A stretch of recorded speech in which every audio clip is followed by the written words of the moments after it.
for joining us on this week's edition of Northwest Newsweek. Long Lac was placed under a state of emergency and temporarily evacuated on Thursday after a weakened natural gas flow caused roughly 1,800 people to go without heat. At one time, more than 850 homes were without natural gas. Now only a few are still waiting to be reconnected. Greenstone Mayor Ron Beaulieu praised Union Gas, volunteers, and citizens for pulling together during the crisis, saying the situation could have been critical as temperatures dropped to -48 with the wind chill on Thursday night. Union Gas brought in technicians from across the province to get people reconnected. The cause of the problem is still under investigation. Premier Gold has announced plans to dig 2 open-pit gold mines in the Greenstone area, one in Beardmore and one on the outskirts of Geraldton. As John Thompson tells us, the Geraldton mine will have a major impact on the region.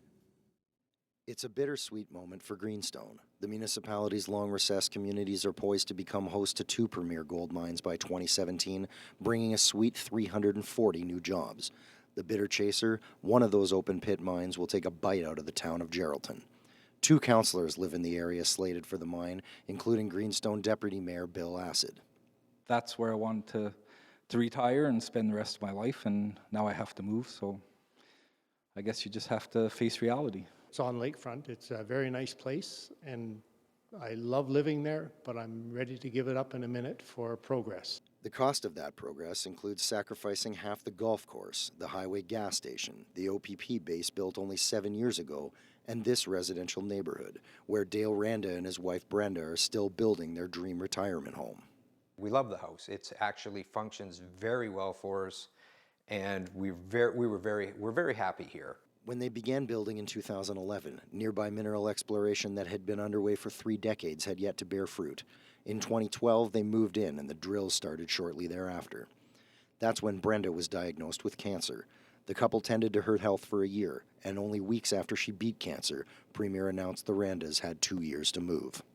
We were probably devastated, but we also realized that this place, this area, this community have been in an economic struggle for probably 15 years. And really, in the end of the day, if we get to the point where we have to move so that this town can see the economic, boost of a mine, we've had to wrap our heads around the idea of, we're going to move.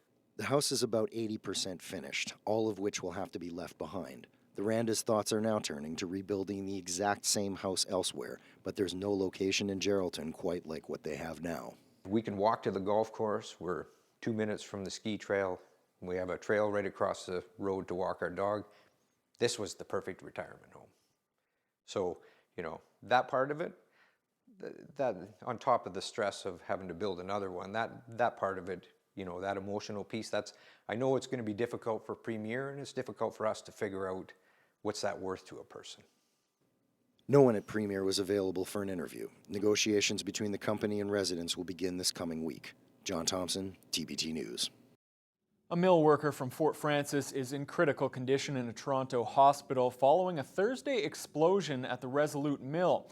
A company spokesperson confirmed the man suffered burn injuries after the explosion and fire in the biomass boiler. An investigator with the Ministry of Labour visited the site on Friday. The Resolute official calls the situation unfortunate and says they're working with the ministry to get to the root of the accident. The mill stopped producing pulp and paper indefinitely on January 31st, but the biomass boiler continues to operate. Wasaya Airways has been red flagged by Transport Canada in a safety assessment report that's just now coming to light. The report was conducted last March and indicates that Wasaya's safety management plan, training, and quality assurance don't comply with regulations. Wasaya Airways is based in Thunder Bay with other locations in Sioux Lookout, Pickle Lake, and Red Lake. The 19-page report outlines numerous areas of concern, such as out-of-date emergency plans, multiple de-icing failures, and a carry-on baggage control program that isn't adhered to. It also showed that no mock emergency exercises were completed as is required by Wasaya's emergency response plan. The summary shows the airline was not in conformance in 4 of 6 categories, with other issues found in the other 2. Wasaya CEO Tom Morris had this to say. This report was issued 1 year ago in March of 2013. Since then, we have been actively working with Transport Canada to continue our support and embrace a culture of safety within the workplace for all of our staff and travelers. We have done our due diligence within the last year to make continuous improvements to ensure safety is part of every aspect of our day-to-day operations, and will continue to do so moving forward. The safety report came to light after an investigation by APTN, the Aboriginal People's Television Network. Ontario's Transportation Minister is defending winter road maintenance in the Northwest, despite continued concerns from residents over the condition of highways in the region. Minister Glenn Murray says he's excited about recent highway maintenance reforms and insists that his ministry continues to improve standards for road conditions in the north. That came in response to a question posed by Kenora MPP Sarah Campbell this week at Queen's Park. Campbell says ministry oversight of private contractors has diminished under the Liberal government. Last month, the MTO imposed penalties on several highway maintenance contractors for failing to meet winter maintenance standards. Campbell says repeated invitations extended to Murray to visit the problem highways have gone unanswered. Is the minister not responding because he's nervous about driving our roads, or is he planning to wait until spring when the snow is gone before following through on his commitment to come and see the conditions firsthand? We added 50 vehicles to Northern roads this year, which was an unprecedented increase. I have met and talked with every mayor. We are maintaining standards and improving them. We met with about 17 municipalities this morning, Mr. Speaker, who have all said since those changes have been complete, the service in the north has been quite remarkable and good. That stands in stark contrast to comments made by Murray earlier this month when he publicly apologized to Northwestern Ontario residents for the state of the region's highways. Within 2 weeks of the Good Roads meetings, Northwestern Ontario municipal leaders will convene to further discuss the energy supply and demand across the region. The Northwestern Ontario Municipal Association will meet with Energy Minister Bob Chiarelli, as well as officials at Hydro One and the Ontario Power Authority. The Northwest has been critical of provincial projections for energy needs in the Ring of Fire, in the Red Lake region, and in Thunder Bay. Greenstone Mayor Ron Beaulieu says his area south of the Ring of Fire has immediate energy needs without factoring in projected mines within its municipal borders or future sites in the far north. We need the 230 kV line from Nipigon to Greenstone, and then from Greenstone to our First Nation. So for us, that still remains a priority for any development in Greenstone. And at this point, I feel that we did get something where now we're going to have a chance again to sit down with the different parties at the table. The minister committed that we should get something going within the next 10 days. The Ministry of Finance promises better communication with northern municipalities when it comes to property assessment. At the Good Roads Conference in Toronto this past week, ministry officials mentioned Dryden Mayor Craig Nuttall by name as having been partly responsible for the list of 26 recommendations that will change the Municipal Property Assessment Corporation. Even though the Resolute Mill in Fort Frances is shut down indefinitely, the town is expected to pay $1.7 million in taxes back to the company. Dryden's Domtar Mill's assessment calls for a payment of $4.5 million. Both Fort Frances and Dryden withdrew payments to MPAC last year. For Nuttall, the suggested changes indicate a new spirit of goodwill. Its accountability is number one, and how they assess the buildings and the businesses. Also, another big thing is in talking to us. The communication is lousy, but the way the parliamentary assistant for the minister said, communications have to be number one priority. Not included among those recommendations, however, is what is called economic obsolescence, the procedure that allows the mill's devaluation to impact this year's municipal tax base. NOMA President and Kenora Mayor Dave Canfield says any changes to MPAC have to start there. This isn't a one-year fix. This isn't an issue. It's a little different when they bulldoze your mill. If it's not there, you can't tax it. The economic obsolescence part is broken, and MPAC is not getting it right. Our belief is MPAC is not getting it right. If they need more tools, more legislation from the government, so be it. Then the government and the Minister of Finance are going to have to give them tools. The The province has set aside $59 million to assist single industry communities hit by the assessments, but that money has yet to roll out. Well, nearly 3 years after the provincial conference on infrastructure for the Ring of Fire, many are still wondering, where's the plan? The Ontario Chamber of Commerce is making a case for why the development needs support. The provincial chamber joined hands with its Thunder Bay counterpart this week to host a panel discussion on a recent report highlighting the benefits of the resource-rich region. Dennis Ward reports. The Ontario Chamber of Commerce is trying to create a buzz across the province and the country about the Ring of Fire. The Chamber feels the mineral-rich region needs to be a national priority in the same way the oil sands are. Another crucial part is we need a plan. We need a plan about how are we going to build the infrastructure. I mean, there are other ideas out there. We build this road, we build that road. The reality is we need to land the plan and we need to land the financing. The Ontario Chamber feels people in Southern Ontario don't understand the province-wide benefits of the Ring of Fire, and that is the missing piece to getting senior levels of government on board to make the infrastructure investments. Noront Resources Chief Operating Officer Paul Semple agrees. Over the past 5 years, the proposed routes haven't changed, the projects haven't changed, and the First Nations still need infrastructure. We've had continuing discussions around the same topics and haven't really made a decision and made a step forward.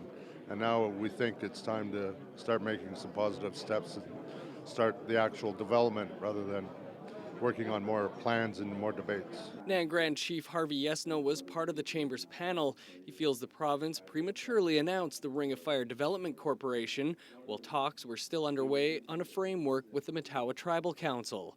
The Grand Chief is trying to remain neutral on the Ring of Fire while those talks continue. Other than trying to encourage regional infrastructure development to happen faster, because it's an issue that First Nations have identified for decades, that something needs to be done by both senior levels of government. The Ontario Chamber are promising to release a report each year on the Ring of Fire, a report card on the recommendations they've made and where things stand.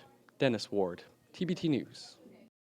Well, investigators say darkness and low-intensity runway lights played a role in a deadly 2012 plane crash near Pickle Lake. The Transportation Safety Board says the pilots of the Aerofab Lake 250 aircraft probably lost their bearings due to a lack of visual clues. The small plane came in at 6 times the normal rate of descent and hit the ground on the night of October 16, 2012, killing both pilots and one of 2 passengers on board. The Safety Board's final report says poor lighting and a lack of visual clues east of the runway contributed to the pilots' loss of perspective regarding how quickly they were descending. The crash killed 57-year-old Michael Nadeau, 54-year-old Bernard Maillot, and 27-year-old Yannick Fournier, all of Trois-Rivières, Quebec. The Progressive Conservative Party turfed its Thunder Bay Superior North candidate Tamara Johnson over comments about Aboriginal businesses. That story, plus Bob Barker weighs in on the spring bear hunt. Stay with us. We'll have more after the break.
The ousted Progressive Conservative candidate for Thunder Bay Superior North says she didn't resign, but was booted off the ballot by PC party officials. Tamara Johnson says her sudden removal last weekend was because she said First Nation businesses have an unfair advantage. As Dennis Ward reports, Johnson claims she was thrown out of the party simply for speaking the truth. I didn't resign. Tamara Johnson says the Ontario Progressive Conservative Party asked her to step aside and even had a press release written up with her name attached. But that's an outright lie, says Johnson, who spent the weekend at candidate training in Toronto. She believes being removed as the candidate in Thunder Bay Superior North is all about her comments that Native businesses have an unfair advantage. Well, it's a little discouraging, but I have my big girl panties on, and I'm a strong woman, and I'll always stick up for, what's right and what's wrong, and I'll always speak the truth. Because you can't ask Gravel, Morrow or Folds anything because they don't have the guts. They're cowards. The PCs have little to say about Johnson's removal, calling it an internal matter. A media release was issued and attributed to Johnson. It says she supports the aims and objectives of the party and leader Tim Hudak's vision. I've always been a conservative. I believe in the conservative values. Now, I don't believe in conservative values if there's no honesty or integrity or lying, and people shouldn't treat people the way that they treated me. And if that's how they treat a single mom, who's to say they're going to treat somebody else just as poorly? Johnson has no regrets and says she's received tremendous support since news broke about being ousted by the PCs. She never wants to run for the party again, but is leaving the door open to run as an independent. Dennis Ward, TBT News. Kenora OPP is struggling to deal with an odor problem emanating from their narcotic storage area. Inspector Dave Lucas says they've confiscated around 300 pounds of marijuana and 18 pounds of cocaine over the past 3 years. Much of that material is sitting in their detachment office, waiting for the court cases to wrap up. And now visitors and staff are complaining about the smell. Lucas admits it is a health hazard, and the OPP is looking to find a suitable off-site storage area as soon as possible. An American TV icon has entered into the debate regarding the return of Ontario's spring bear hunt. Bob Barker, the former host of The Price is Right, has issued a plea to Premier Kathleen Wynne and her cabinet to stop the proposed bear hunt, which he says causes orphan bear cubs to starve to death. Barker's a longtime animal rights advocate. He's calling on Ontario residents to petition the government to stop the return of the spring hunt, which has been cancelled since 1999. When asked about the increase in nuisance bear incidents in the Northwest, Barker said the best way to stop that is by laying fines for leaving food sources outside the home, like garbage and dirty barbecues. He calls the spring bear hunt barbaric and says he hopes hunters in Thunder Bay don't participate. Let's not cause any more bear cubs to starve. What a horrible picture that is. The mother out trying to get some food for herself and for her baby. She goes out and there's the bait, and she goes for the bait, she's shot, and now that poor cub, it's just heartbreaking. Ontario Natural Resources Minister David Orazietti disputes Barker's claims and says he doesn't know where the 90-year-old California resident is getting his facts. Barker says he decided to join the cause after being contacted by officials from Zoo Check Canada. In Ignace this week, excavators began clearing the rubble that was once Grandma's hardware and grocery store. The town's only hardware store and one of just 2 grocery locations was leveled by an early morning fire on January 28th. Ignace Mayor Lee Kennard and his family own the building. He says he's touched by the support from the community and by the disappointment expressed by Ignace residents. For the Kennards, the past few weeks have been painful as they've had to call suppliers to cancel scheduled orders. Kennard says the biggest loss is to the community, who lost a valuable space to chat.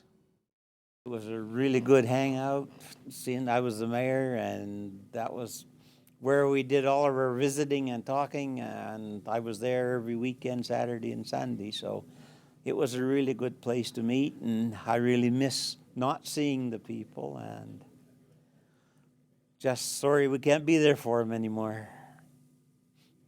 The Kennard family has not yet decided whether they're going to rebuild.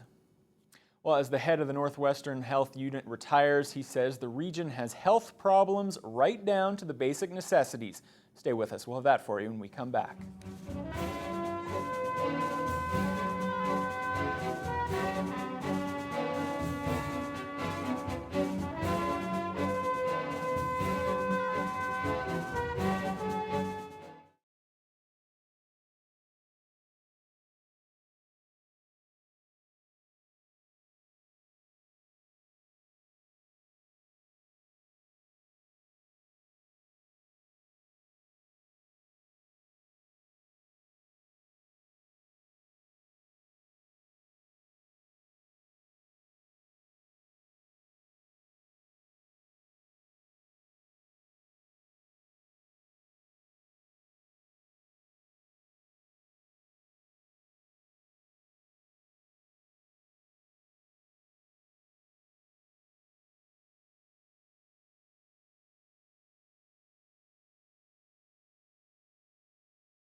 The Northwestern Health Unit's top dog is retiring. Dr. Jim Arthurs will train his replacement, Dr. Kit Nyan Young Hoon, over the month of March. When Arthurs became the medical officer of health in 2009, administration was at odds with its board over direction. Arthurs reorganized the health unit from what he called a culture of silos and formed a new leadership team to adopt qualitative standards the Ministry of Health created to measure effectiveness in areas of public health. The whole issue of clean water and safe food and, is the hygiene appropriate for all the population, including all the First Nations communities that are north of us? And the answer is no. I mean, just plain no.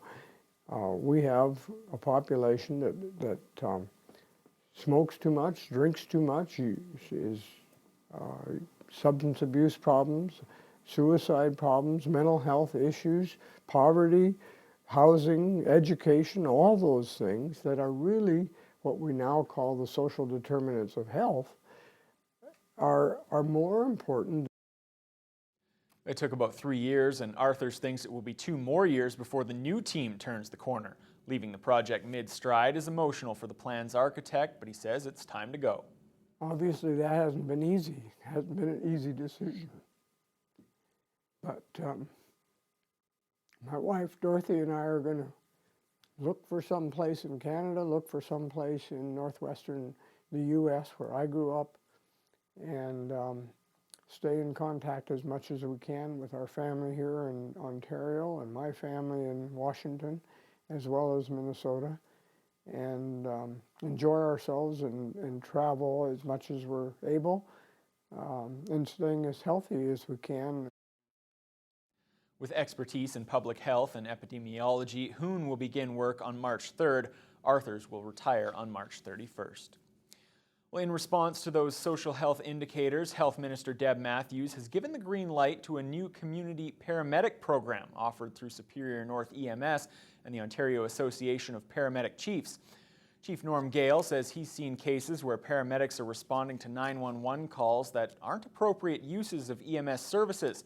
Poverty, homelessness, psychosocial issues, and violence are some examples of cases he feels could be better handled by the community paramedic program. The proposal is expected to cost around $6 million across the province. Gale says he's optimistic that in the coming months the program will gain momentum. They'll spend the next 6 weeks drawing up a proposal. Very pleased that the Minister in the Ministry of Health has recognized the potential and the importance of community paramedic programs in the City of Thunder Bay. We will submit a proposal. This proposal will come from a task force that we're convening now that includes broader healthcare actors and entities. Together, we will build a proposal and seek up to $300,000 in funding for program design and development. The task force in charge of the proposal will include Superior North EMS, the local health unit, the Community Care Access Centre, the LHIN, and other local health care providers. Well, that's all for today's edition of Northwest Newsweek. Thanks for joining us. We'll see you again next time.